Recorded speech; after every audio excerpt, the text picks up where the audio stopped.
Donc, merci pour votre invitation. Donc, moi, je fais partie du CAMR de l'ASFAR depuis cette année et je travaille au CHU de Bordeaux à l'unité femmes, mères, enfants et spécifiquement en obstétrique-gynécologie.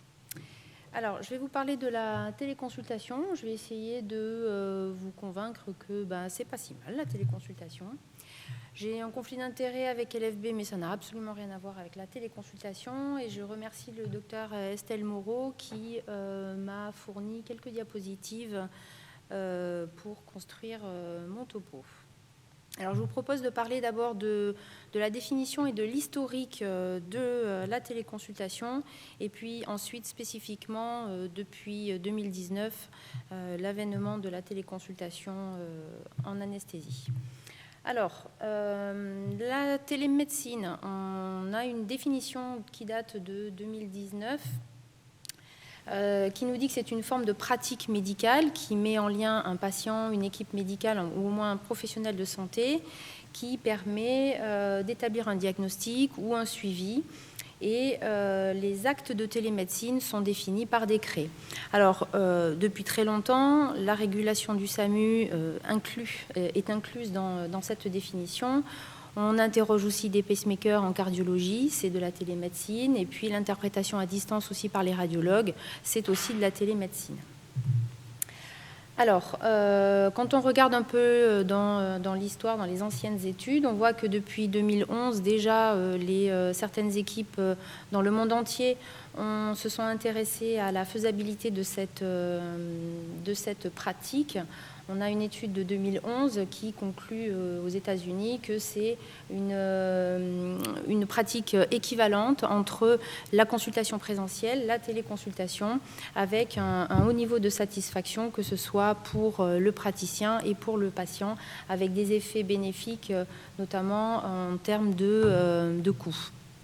Et cocorico, à Nancy, 2018, les premières téléconsultations d'anesthésie ont été initiées. Alors, pour montrer que c'est faisable, j'ai retrouvé cette étude de 2017-2019. C'est une étude californienne.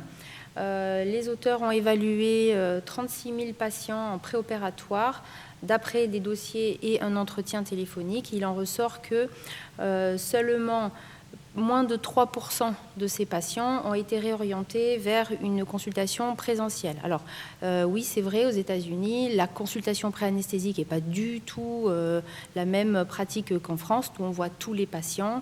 Là-bas, ils voient, on le verra dans plusieurs diapositives plus tard, ils ne voient que les patients les plus graves, ceux qui méritent pour eux d'être vraiment évalués en présentiel.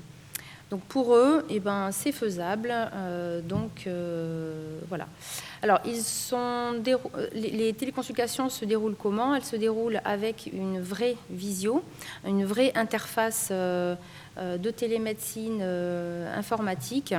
Et les patients qui ont été évalués par ce dispositif, on voit qu'ils sont assez jeunes finalement. 61 pour le présentiel et 56 pour la télémédecine, mais ce sont surtout des patients ASA 2, 3 et avec un taux d'annulation qui est faible et un taux de recours au présentiel qui est faible. Dans cette étude, une assistante s'assure que les examens demandés en téléconsultation ont été réalisés et puis elle récupère les comptes rendus. Donc on a quand même une assistante du médecin anesthésiste réanimateur. Donc on voit que c'est faisable.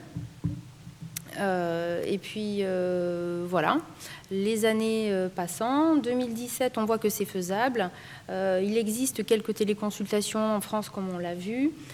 Des centres font quelques consultations par téléphone et le CAMR de l'ASFAR propose en 2017 des conduites à tenir pour le développement de cette pratique.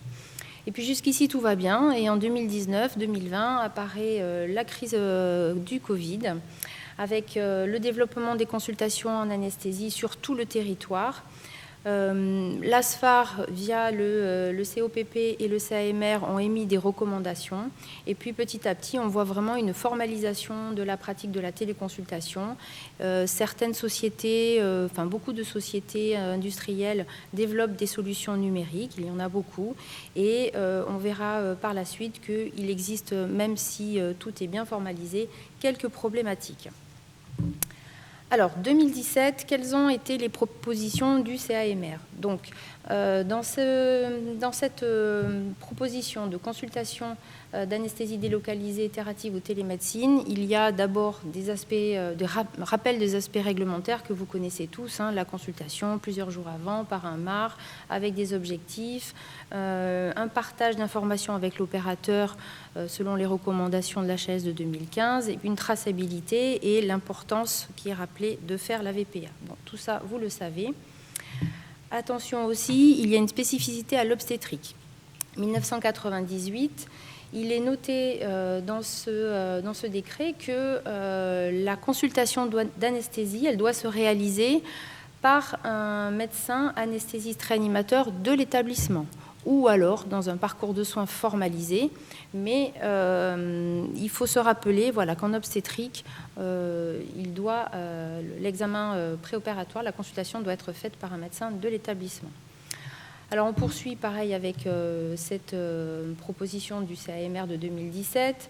Les problématiques qui sont annoncées sont il faut se déplacer pour faire une consultation d'anesthésie, et il y a de plus en plus d'actes d'anesthésie qui sont faits. Il y a de plus en plus d'amélioration des techniques interventionnelles. Les patients sont de plus en plus âgés, donc on a de plus en plus recours à des techniques chirurgicales ou interventionnelles qui nécessitent de la consultation, enfin des actes d'anesthésie et donc une consultation. Et il existe aussi des regroupements de structures sur un territoire. Quid des spécificités des actes itératifs? Est-ce qu'on doit faire des consultations d'anesthésie pour tous les actes itératifs des patients qu'on connaît?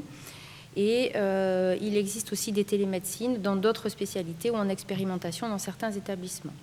Donc, le comité vie professionnelle en 2001 propose que la téléconsultation, enfin la délocalisation d'une consultation pré-anesthésique soit possible en respectant certaines règles de bonne pratique, mais qu'elle doit rester exceptionnelle. Ça, c'était 2001. L'avis du CAMR dit que dans des cas où la consultation serait bénéfique pour le patient, où il accepte cette modalité, parce qu'il faut quand même que le patient soit consentant, le CAMR recommande cette évolution attendue de la pratique des médecins anesthésistes, tout en maintenant l'exigence de qualité rappelée. Il est vraiment cette exigence de qualité, elle est maintenue et rappelée, vous le verrez dans plusieurs recommandations par la suite. Alors, comment ça s'organise? Il faut se poser la question de quels sont les patients qui sont concernés. On parle de patients avec des interventions à risque mineur ou intermédiaire. Donc là, on n'est pas tout à fait dans le même type de population qu'aux États-Unis.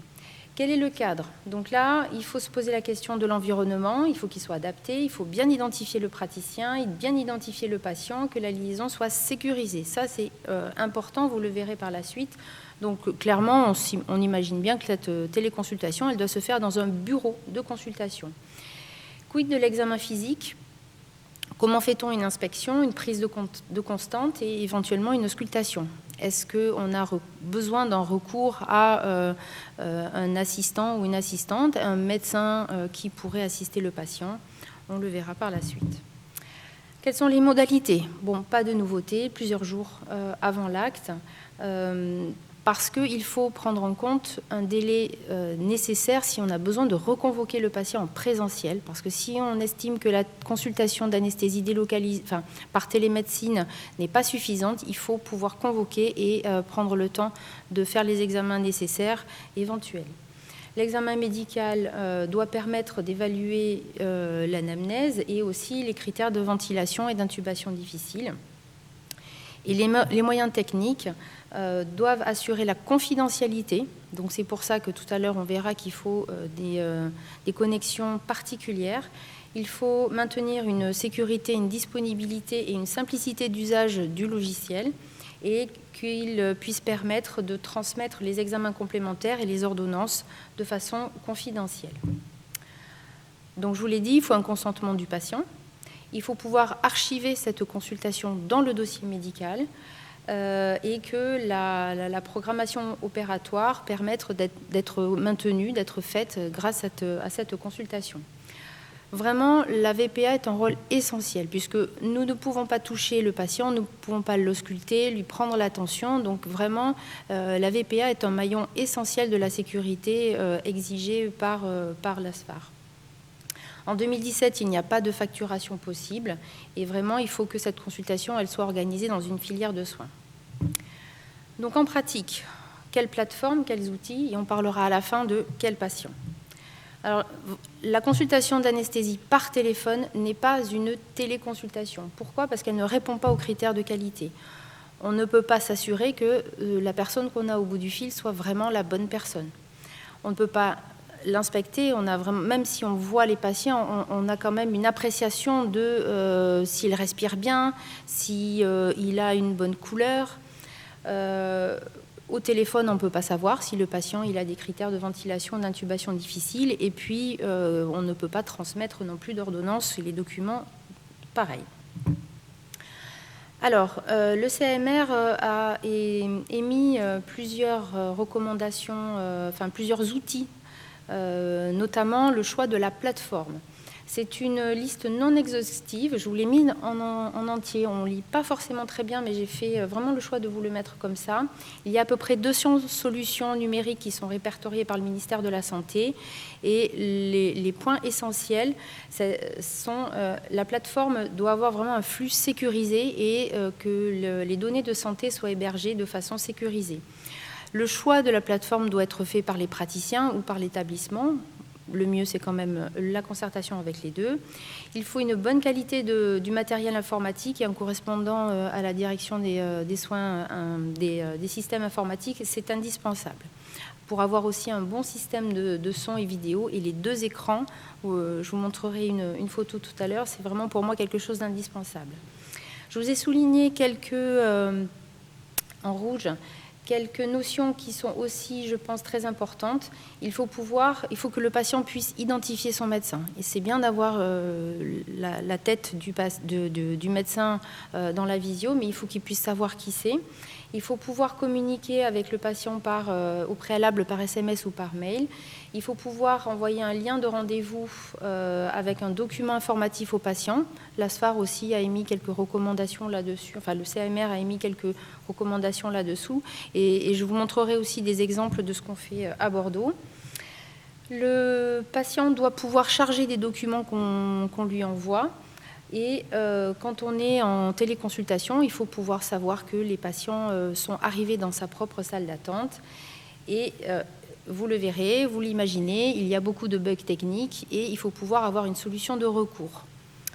Voilà. Alors les outils, ce sont ceux-là.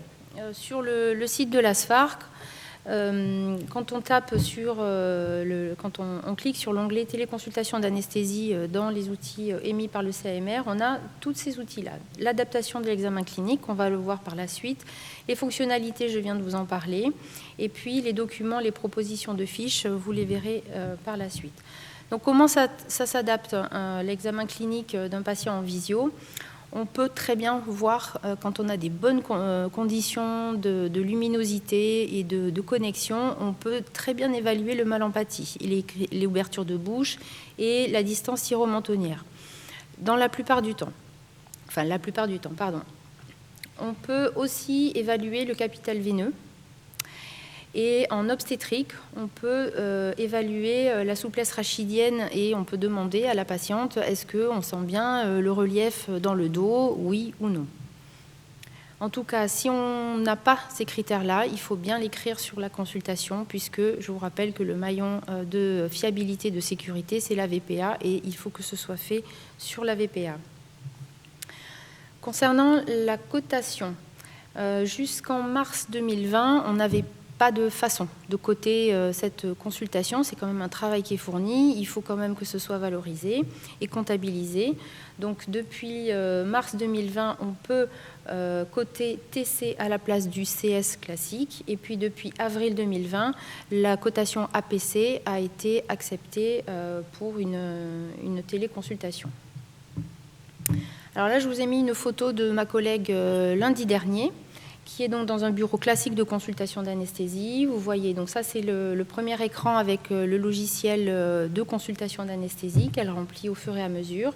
Et ici, la patiente qui est en visio avec la possibilité de chatter sur le côté et par la suite d'envoyer des examens, de recevoir des ordonnances. Donc vous voyez qu'il faut une caméra, il faut un micro, il faut 2 écrans, il faut un médecin anesthésiste qui n'a plus le masque, ça fait toujours du bien, parce qu'il y a encore certains établissements qui gardent le masque. Et puis entre 2 patientes, on peut toujours s'autoriser une petite boisson chaude, chose qu'on ne fait pas forcément avec un patient. Alors est-ce que c'est bien? Est-ce que c'est confortable pour les patients? Est-ce que les médecins aiment faire des consultations d'anesthésie à distance? Ça, c'est une étude d'Estelle Moreau qui a évalué au CHU de Nîmes, lors du premier confinement, donc mars-mai 2020, 404 demandes de consultation d'anesthésie. Si la patiente avait un rendez-vous autre dans le CHU le jour même, donc c'était une consultation en présentiel. Et si un rendez-vous était prévu au CHU, mais sur ce CHU-là, pas un autre CHU, pardon, que la patiente était déjà vue dans l'année, c'était une consultation par téléphone. Et si cette patiente n'était jamais vue, elle la voyait en téléconsultation.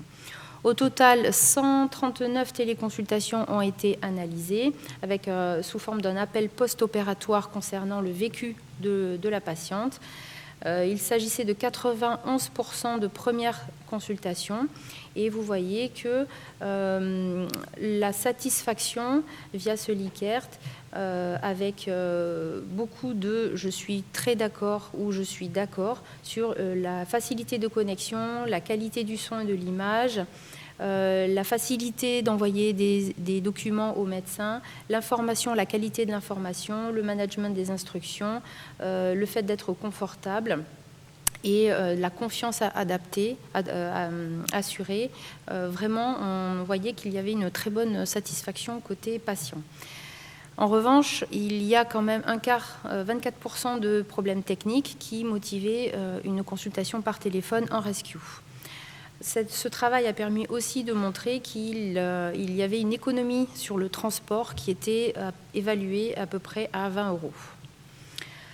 L'équipe de Frédéric Le Sachet à Paris, pareil sur la même période, mai-juillet 2020, se sont intéressés à la faisabilité de la consultation d'anesthésie en chirurgie orthopédique.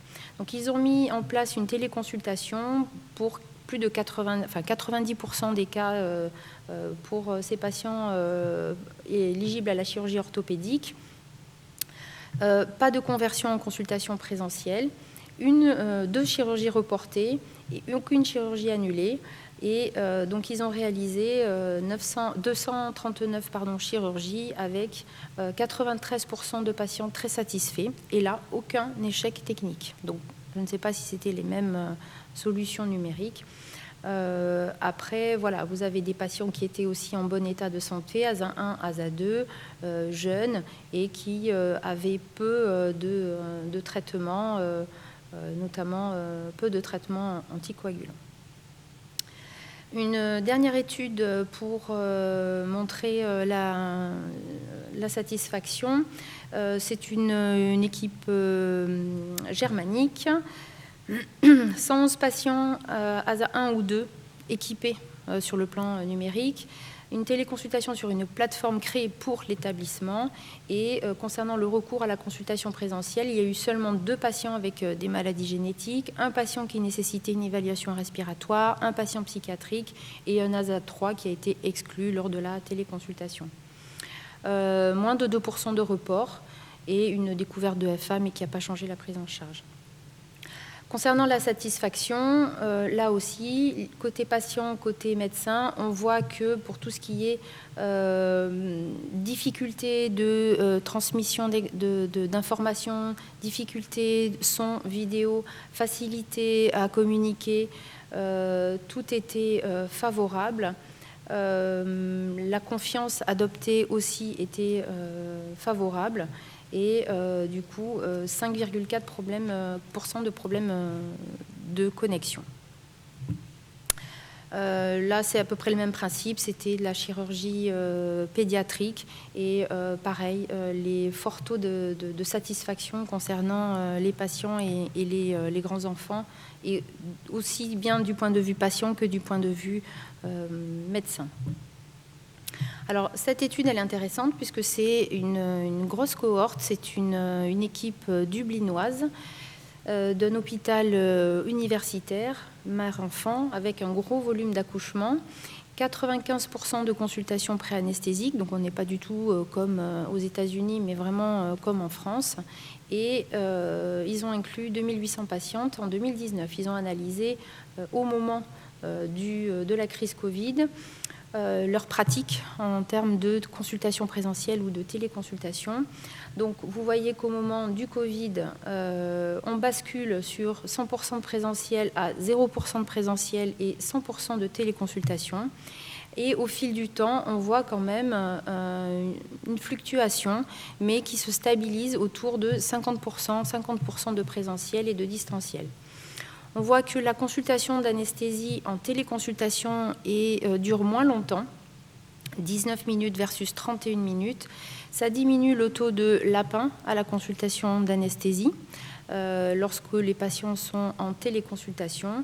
100% des patientes referaient une téléconsultation, 100% des médecins anesthésistes convaincus, avec juste un petit bémol, 18% sont quand même inquiets de rater une information qui pourrait changer la prise en charge. Donc vous voyez qu'il y a quand même en général une bonne acceptation des patients et des médecins anesthésistes. C'est une solution qui est plutôt économique avec peu de reports de chirurgie, mais parfois quand même quelques problèmes techniques selon les séries. Alors maintenant, quels sont les patients qu'on peut inclure et à qui on peut demander de faire des téléconsultations?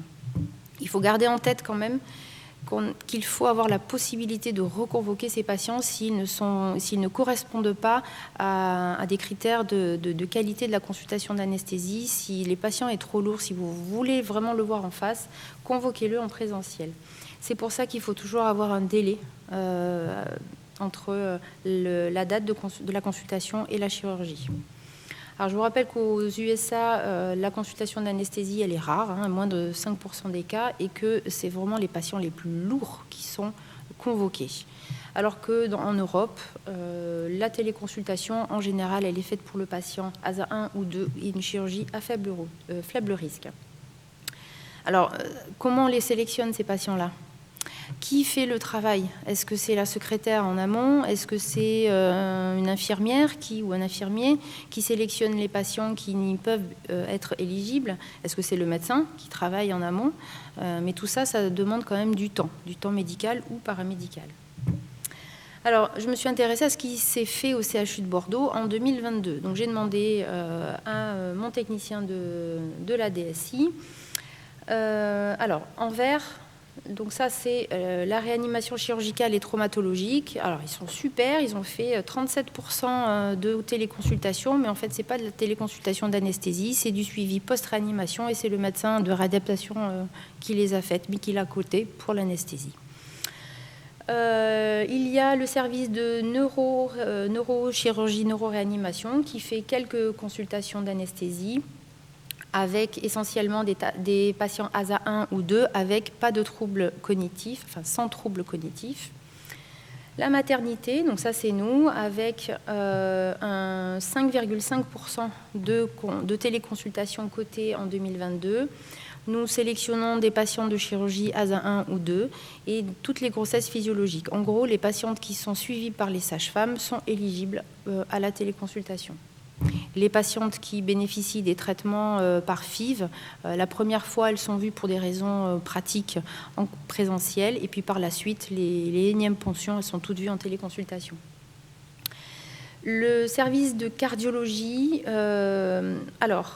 fait quelques consultations d'anesthésie, mais je vous ai mis en violet des erreurs de clic, parce que toutes ces consultations que vous voyez dans cette partie-là ne sont pas toutes vraiment des téléconsultations. Vous voyez bien qu'au déchocage, il n'y a pas de téléconsultations qui ont été faites, ce sont des erreurs de clic. En neurovasculaire, il n'y en a pas du tout, j'ai bien confirmation de mes collègues. Au cardiologique, ils ont été très étonnés de voir autant de consultations. Alors moi, comment j'analyse les choses, il y a aussi des consultations faites par des internes qui sont affectés dans des services qui font des consultations. Et puis en changeant de service, parfois ils sont toujours affectés à leur ancien service, et la téléconsultation est mal affectée à l'unité. Et puis voilà, les erreurs de clic, ça existe aussi. En jaune, je vous ai mis des téléconsultations qui sont cotées, mais qui en fait ne sont que des appels téléphoniques. Donc, à proprement parler, ce ne sont pas des téléconsultations. Et généralement, ce sont des mises à jour de consultation des patients qui sont déjà connus et pour des actes itératifs. Pardon. Côté patient, comment ça se passe? Quelles sont les informations qui sont transmises, qui sont données en amont de la consultation? Le CAMR a émis une proposition d'information du patient, ma consultation pré-anesthésique, donc ça reprend la problématique, le rationnel du pourquoi on fait une téléconsultation. Ça explique quand même que ça, c'est aussi des critères qualité, c'est fait par un médecin, qu'il faut prévoir des comptes rendus et préparer cette consultation, et le jour J, comment se préparer physiquement à la téléconsultation. Alors nous, en gynécologie obstétrique, la secrétaire envoie au préalable le questionnaire pré-anesthésie pour les patients de chirurgie, la lettre d'information que vous verrez par la suite sur la téléconsultation, qui est différente selon l'obstétrique et la gynéco, le document du carreau pour l'obstétrique, le document SPHAR d'information sur l'anesthésie et les règles de bonne pratique en téléconsultation. Alors vous me direz que ça fait beaucoup d'informations, mais les patientes, notamment en obstétrique, elles les lisent. Un exemple de lettre pour l'obstétrique avec un rappel important. Il faut quand même avoir un smartphone ou un ordinateur avec une connexion Internet. Et il nous arrive des fois d'avoir encore des patientes qui sont d'accord pour la téléconsultation, et le jour J, on ne comprend pas, elles ne sont pas connectées, on les appelle pour savoir ce qui se passe. Elles me disent, j'ai pas d'ordinateur. Bon, erreur de casting. On leur dit qu'il faut avoir lu les documents, qu'il faut avoir un document d'identité, parce qu'on est censé demander et regarder la pièce d'identité pour être sûr de la personne que nous avons en face de nous, la carte de groupe sanguin pour l'obstétrique, les résultats de prise de sang, et puis toujours, s'il y a des spécificités, qu'elle nous les apporte. Les règles de bonne pratique en téléconsultation, c'est important quand même de répéter aux gens qu'il ne faut pas être en consultation en voiture, dans la rue. On en a régulièrement. On a des patientes qui sortent de la douche. Voilà, c'est assez récréatif parfois. Voilà la synthèse que le CAMR propose pour, si on suit un ordre chronologique pour les patients et même pour vous, avec au niveau de la prise de rendez-vous, quels sont les critères d'orientation, les envois de documents que l'on doit faire pour le patient. Avant la téléconsultation, vérifier les documents aussi que l'on envoie, s'ils ont bien été envoyés. Pendant la téléconsultation, toujours un rappel sur l'identitovigilance et mener son interrogatoire comme en présentiel, avec l'adaptation évidemment de l'examen physique. Et puis après la téléconsultation, on a toujours la possibilité de renvoyer des documents et vraiment lister les items à contrôler lors de la consultation, lors de la VPA. Voilà. Point de vigilance. Donc, l'ASFAR a émis plusieurs communiqués par la suite. La télémédecine a failli être stoppée par un enjeu politique. Je vous ai mis volontairement l'ensemble du communiqué.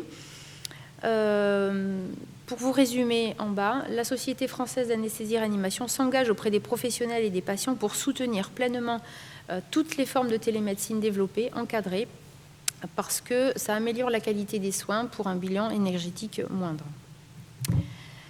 Il y a eu question de limiter la téléconsultation à 20% de l'activité. Alors, ça, c'est pour toutes les formes de télémédecine, que ce soit la médecine générale, la médecine périopératoire, la médecine, la cardiologie, etc. À l'ASFAR, on s'est dit quand même que c'était dommage d'avoir limité en anesthésie cette activité à 20%, puisqu'il y a quand même un bénéfice collectif financier, un bénéfice individuel. Les patients, elles n'arrêtent pas, les patientes, les jeunes, les patients actifs ne sont pas obligés de prendre un jour de congé, ne sont pas obligés d'arrêter leurs activités. Donc l'ASFAR soutient un aménagement de ce seuil, en tout cas en anesthésie-réanimation pour les téléconsultations. Et quid des boîtes de téléconsultation? En fait, en l'état actuel des connaissances, l'ASFAR s'oppose à la téléconsultation déléguée par une tierce équipe. Donc, en conclusion, les conclusions que j'en fais, moi, côté patient, donc le rendez-vous, il est fixé par le secrétariat, il y a des documents que les patients doivent lire avant cette consultation, que les questionnaires doivent être remplis, donc il faut aussi une éducation du patient, avec une connexion le jour J à l'heure du rendez-vous, avec un bon système son et vidéo, et il faut que le patient soit prêt avec tous les documents. Je vous assure qu'on fait des consultations d'obstétrique qui font parfois moins de 10 minutes, alors qu'en présentiel, on est sur du 20-25 minutes. Parce que les patients ont lu, n'ont pas de questions, ont compris, et ça allège quand même les plages. Concernant le côté docteur, alors le plus important pour moi, c'est vraiment de dédier des plages de consultation d'anesthésie, de téléconsultation. Une téléconsultation noyée dans 10 rendez-vous, c'est pas pratique, parce que forcément il y a du retard, forcément il y a des oublis, et c'est agréable ni pour le patient ni pour le médecin. Nous, dans notre centre, le lundi matin, c'est le senior qui téléconsulte, et le mercredi après-midi, c'est une plage d'interne. Il faut 2 écrans, un système audio-vidéo performant, une connexion avec une liste d'attente pour pouvoir bien organiser aussi son temps, avoir une interconnexion logicielle médicale pour pouvoir aussi en temps réel envoyer des ordonnances, rédiger le document de la consultation d'anesthésie en direct et vraiment bien préciser tous les items à vérifier lors de la VPA. Donc, c'est une évaluation des risques dans un cadre légal. Il y a des préconisations de l'ASFAR. Il faut bien choisir sa plateforme d'hébergement des données santé. À Bordeaux, on a changé 2 fois de logiciel. Maintenant, celui qu'on a, on en est très satisfait. Ça nécessite quand même de bien sélectionner ses patients en amont, et c'est vraiment une téléconsultation à intégrer dans un parcours patient. Évidemment, le patient qui a rendez-vous avec l'obstétricien le matin, on ne va pas le mettre en téléconsultation l'après-midi, on va grouper ça n'a pas de sens. Il faut aussi que toute l'équipe d'anesthésie adhère. Si vous n'avez qu'un seul médecin dans l'équipe ou 2 qui sont favorables et qui adhèrent, ça ne peut pas marcher. Il faut que vraiment ça soit une adhésion de toute l'équipe. Il faut bien tracer tout ce que vous vérifiez, tout ce qui se dit, comme pour la consultation en présentiel. Je vous ai déjà parlé de l'importance de la VPA. C'est quelque chose qui est bien accepté des 2 côtés et qui est économe. Dans le dernier numéro de la revue Anesthésie-Réanimation, vous avez un article sur la téléconsultation qui résume bien tout ceci. Et sur la chaîne YouTube de l'ASFAR TV, le docteur Moreau a fait... il y a une session SAMR qui parle de la téléconsultation, et c'est Estelle Moreau qui répond aux questions. Je vous remercie et je vous invite à répondre à cette enquête du CAMR sur les erreurs médicamenteuses.